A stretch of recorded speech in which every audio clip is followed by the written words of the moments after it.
వాళ్ళు chilli powder కత్తులు అన్నీ పట్టుకెళ్ళి చంపాక కూడా ఇంకా వాడు చనిపోయినట్టు వాళ్ళు కనిపించలేదు. అంటే వాడు చేసిన పాపాలు అనేది ఎలా అంటే ఇంకా కొట్టండి అలాంటిది అందరూ దీనికోసం తప్పకుండా ప్రశ్నిస్తుంది. నేను ఒక డాక్టర్ కాదు, ఇవాళ చాలామంది డాక్టర్స్ చేస్తున్నారు. ఎందుకు అంటే డాక్టర్స్ మధ్యాహ్నం వాళ్ళు చేస్తారు, కానీ వాళ్ళ పక్కన ఏంటంటే వాళ్ళు చేయకపోతే వేరే వాళ్ళు కూడా జాయిన్ అవ్వాలి, ఇంకా చాలా స్ప్రెడ్ అవ్వాలి. ఇది ఇండియా ఎంతటి ప్రాబ్లమ్, ఈ ఒక్క రేప్ కేసు కాదు, ఈ రేప్ కేసు ప్రాబ్లం అవుతుంది కాబట్టి వేరే రేప్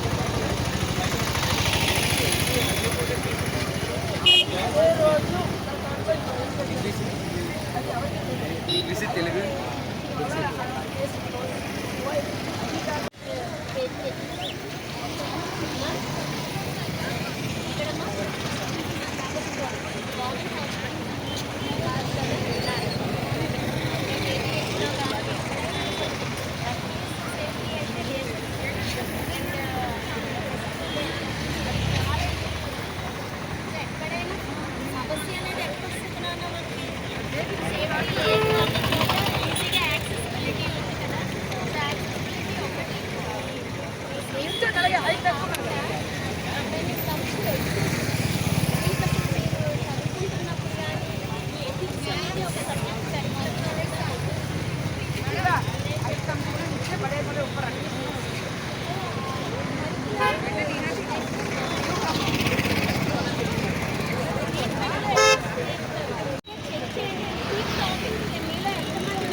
బాడీ పార్ట్స్ని అంత మ్యూటిలేట్ చేయగలిగిన పరిస్థితి ఎప్పుడు only human with perverted nature.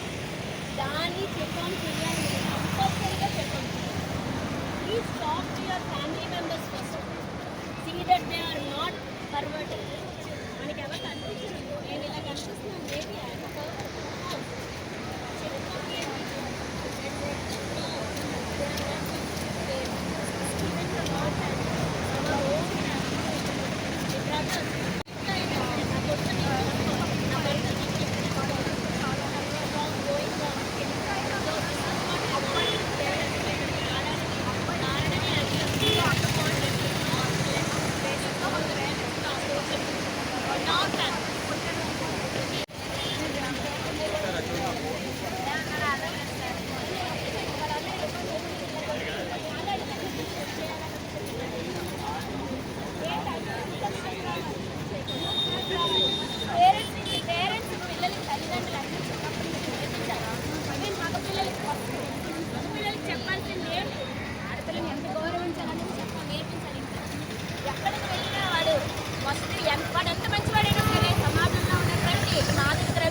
గంజాయి చాలా చెడుగా బిహేవ్ చేస్తున్నారు. ఎందుకు ఇలా మారుతుంది సమాజం? ఇలాంటివన్నీ రాజకీయ నాయకులు పట్టవా? ఇలాంటి మార్పులు మొదలు పెట్టారు. దేశ నాయకులందరూ ఓట్ల కోసం తిరుగుతున్నారు కదా, ఓట్ల కోసం తిరిగినప్పుడు మీరు ఇలాంటి వాటి గురించి అవేర్నెస్ కోసం ఎందుకు తిరగరు? సమాజంలో ఎందుకు తిరగరు? ఆడపిల్లకి ఎక్కడికి వెళ్ళినా రక్షణ లేదు. ఇంత ఘోరం జరిగింది. సీసీటీవీలు లేవా హాస్పిటల్లో? గవర్నమెంట్ హాస్పిటల్లో సీసీటీవీలు లేవా అండి? ఎవరి అత్యాచారం ఇంత ఘోరంగా చేశారు? ఒక మానవ మనిషి అంత క్రూరంగా ఇంకొక మనిషిని అన్ని రకాలుగా హింసలు పెట్టి చంపేదంటే ఒక ఆడపిల్లని ఎంత బాధాకరమండి. ఎలాంటి సమాజంలో మనం బతుకుతున్నాం? భగవంతుడు కూడా దీన్ని క్షమించడు. అర్థమైందండి? భగవంతుడు కూడా దీన్ని క్షమించడు. ఆడికి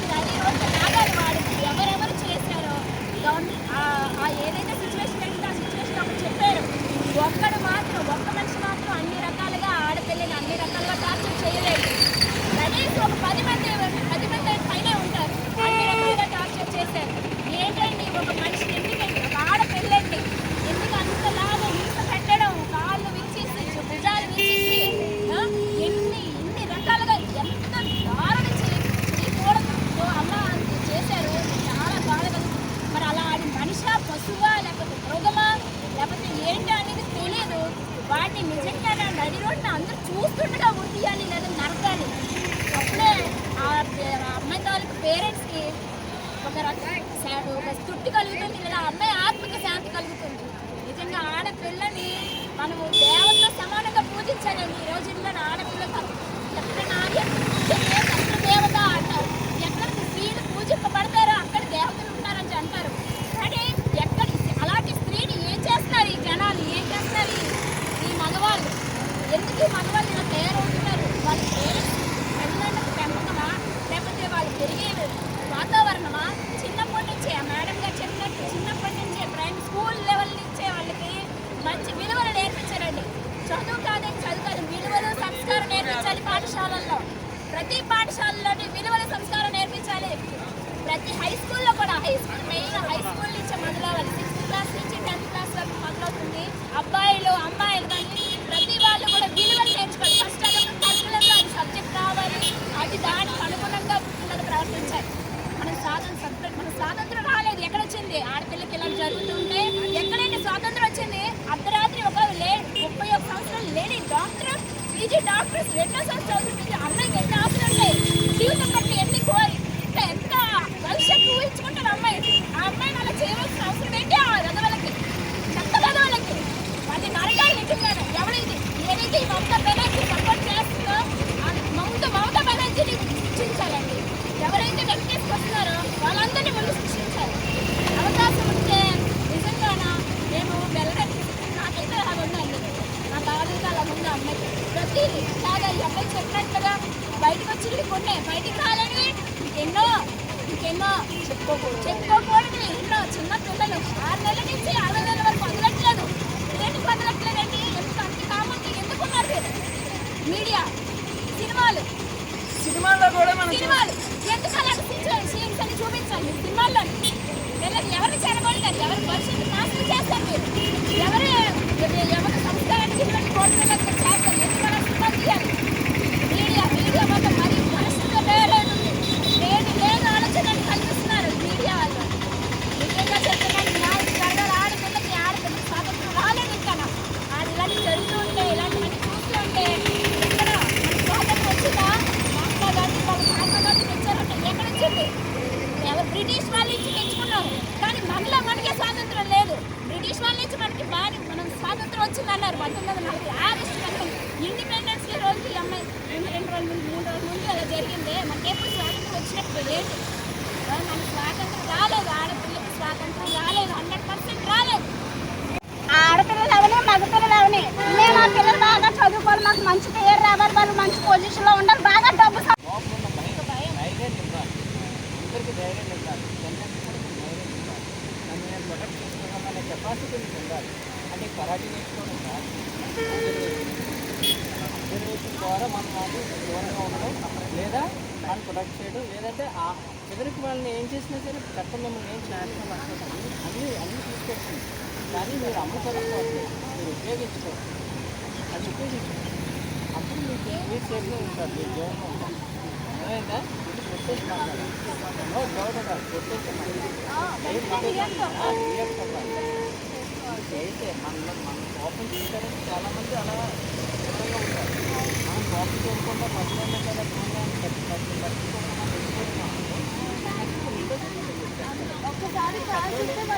ఆమె చెప్పారు అంత్యనిశ్చయంలో ఆది నిశ్చయంలో లేదంటారు. ఎవరిపైన ఆది అంటే మొట్టమొదటి అది ఖండించాలి. ఎవరిపైన ఖండించాలి?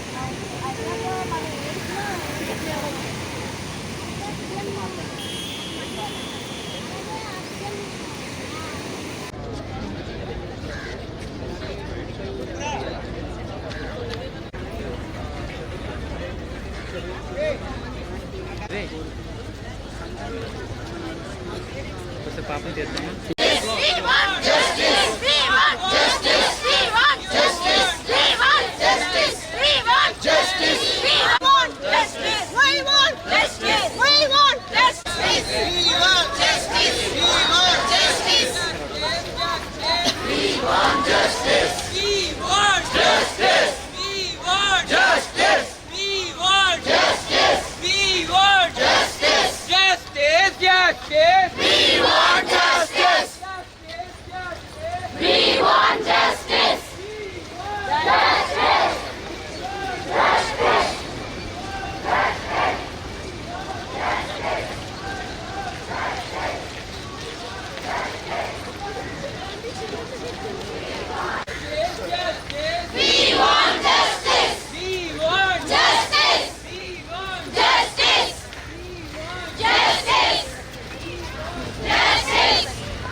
One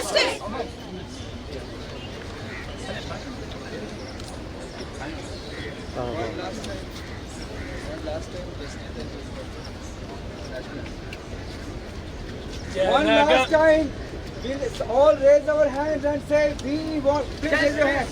We want justice! We want justice! We want justice! She wants justice! We want justice! She wants justice! We want justice! She wants justice! We want justice! She wants justice! We want. నేను neurovascular ఇంటర్వెన్షన్లో ఉంది Medicover హాస్పిటల్లో. ఇది కల్కటాలో ఇది చాలా violent incident జరిగింది. 31-year-old doctor, chest physician, post graduate trainee. దానికి 9th ఆగస్ట్లో early morning ఇలాగా ఒక రేప్ అండ్ మర్డర్ సిచ్యువేషన్ అయింది. దానికి what is happening is basically this kind of criminal activity happening against the doctor who want to protect the citizen. Now this girl who was working for 36 hours at a stretch for the welfare of the people has been given such a violent treatment by population. Ilaga society lo situation jariginde, elaga how the doctors will feel safe oko pani cheyadaniki work place lo elaga safe feel avutundi, that is a kind of question which has come to our mind as a doctor. So దాని గురించి we want a justice to this kind of criminality and safety in the workplace for the doctors. Now ఒకసారి ఇలాగా అయిపోయిన తర్వాత government of west Bengal is trying to just take the incidents as a suicide first and then trying to protect the real culprit, the real perpetrator of this kind of activity is really we condemn from the city of Visakhapatnam at Andhra Pradesh. So we want that the justice should be done for our young doctor at Kolkata, and we want a safe place for the doctors to work who are working day and night for the welfare of the people. So we are demanding justice from Visakhapatnam, from all over India. We are with the girl and the family, and we are with the doctors. We are demanding a safe workplace and a speedy justice to our Dr. Moumitra. Thank you. My name is Dr. Shiva Shankar Nai from Visakhapatnam. కలకత్తాలో జరిగిన సంఘటన చాలా బాధాకరమైన విషయం. ఢిల్లీలో జరుగుతున్నటువంటి రామ్మనోహర్ హాస్పిటల్లో వారికి మేము నిన్న మద్దతు తెలియజేయడం జరిగింది. అన్ని రాష్ట్రాలు కూడా 28 రాష్ట్రాలు కూడా, కర్ణాటక, మహారాష్ట్ర, యూపీ, మధ్యప్రదేశ్, రాజస్థాన్ కూడా మేము ఈ డాక్టర్స్ అందరికి కూడా ఆల్ ఇండియా ఓబీసీ అసోసియేషన్ తరఫున మేము జ్యోతిబాబు పూలే అసోసియేషన్ తరఫున మద్దతు తెలియజేస్తున్నాం. ఇది చాలా దారుణమైనటువంటి విషయం. డాక్టర్స్ కరోనా టైంలో ప్రతి ఒక్కరికి ప్రాణభిక్ష పెట్టారు. వీళ్ళు ప్రాణం పోయే వ్యక్తులకి డాక్టర్లు ప్రాణం పోసారు. ఇటువంటి డాక్టర్లకి ఈరోజు భారతదేశంలో రక్షణ లేదు. ఈరోజు ప్రధానమంత్రి గారు కానీ, ఇటు రాహుల్ గాంధీ గారు కానీ, ప్రియాంక గాంధీ గారు కానీ ఎవరు మాట్లాడలేదు డాక్టర్ విషయంలో. ఏంటి విషయం? దీని మీద మేము పార్లమెంట్లో దీన్ని భారీ స్థాయిలో తీసుకొచ్చి భారతదేశంలో ఉన్నటువంటి డాక్టర్స్ మొత్తం మద్దతు ప్రకటించాలా. భారతదేశంలో డాక్టర్కి సెక్యూరిటీ కావాలా. ఇవాళ సెక్యూరిటీ లేదు డాక్టర్స్కి. ఈరోజు అమ్మాయిలు, చాలా మంది మహిళలు ఈరోజు అర్ధరాత్రి టైంలో డ్యూటీలు చేస్తున్న మహిళలకి రక్షణ లేదు ఈరోజు భారతదేశంలోనూ. ఇటువంటిది ఇమీడియట్గా రాష్ట్ర ముఖ్యమంత్రి చంద్రబాబు నాయుడు గారు కూడా ఆయన ప్రత్యేకమైన చొరవ తీసుకొని ప్రధానమంత్రి గారితో మాట్లాడాలని గౌరవనీయులైన మన ముఖ్యమంత్రి గారికి కూడా మేము చంద్రబాబు నాయుడు గారు కూడా విజ్ఞప్తి చేస్తున్నాం. ఇటువంటి సంఘటన పునరావృతం కాకూడదు. ఈరోజు మన ప్రెస్ వారికి కూడా కరోనా టైంలో వీరు చాలా మందికి సహాయం చేశారు. మన డాక్టర్స్ కేజీహెచ్లో కూడా, ఉత్తరాంధ్రలో కూడా చాలా మంది ఈ కార్యక్రమం చేస్తున్నారు. నలుమూల నుంచి వచ్చినటువంటి డాక్టర్లందరూ కూడా మేము సపోర్ట్ చేస్తూ ఈరోజు అవకాశం కల్పించినటువంటి డాక్టర్ దళాయి గారికి, మన అసోసియేషన్ వారికి కూడా మేము మద్దతు తెలియజేస్తున్నాం. ధన్యవాదాలు. OBC association president, New Delhi, Prasad Naidu P.